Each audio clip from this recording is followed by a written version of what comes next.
वे भी लोक भाषाओं में गीता के ही संदेशवाहक हैं। आत्मा सत्य है और पूर्ण संयम से आत्मस्थिति का विधान है, ये गीता का ही विचार है। बुद्ध ने उसी तत्व को सर्वज्ञ तथा अविनाशी पद कहकर गीता के ही विचार को पुष्ट किया है। इतना ही नहीं, अपितु विश्व वाडमय में धर्म के नाम पर जो कुछ भी सार सर्वस्व है, जैसे एक ईश्वर, प्रार्थना, पश्चाताप, तप इत्यादि गीता के ही उपदेश हैं। वही उपदेश स्वामी श्री अड़गड़ानंद जी के मुखाब्र से निःसृत यथार्थ गीता कैसेट रूप में मानव मात्र की मुक्ति का दिव्य संदेश बनकर उपस्थित है।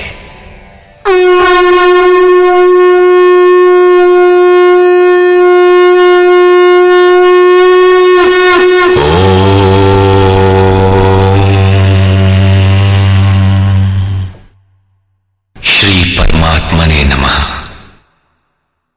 यथार्थ गीता, श्रीमद् भगवत गीता, अथ पंचमो अध्यायः।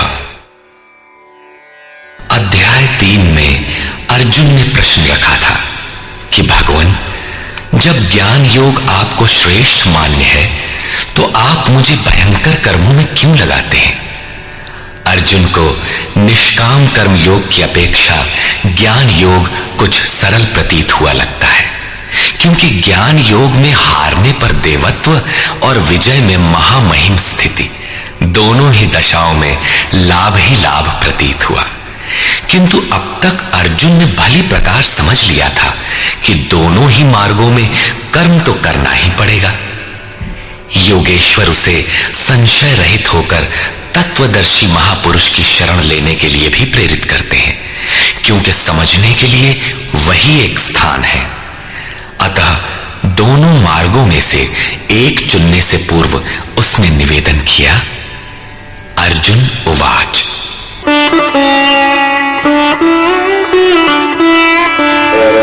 संन्यासं कर्मणां कृष्ण पुनर्योगं च शंससि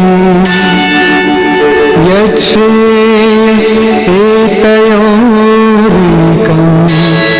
तन्मे ब्रूहि सुनिश्चितम्।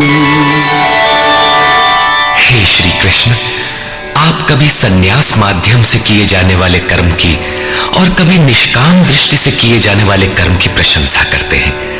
इन दोनों में से एक जो भली प्रकार आपका निश्चय किया हुआ हो, जो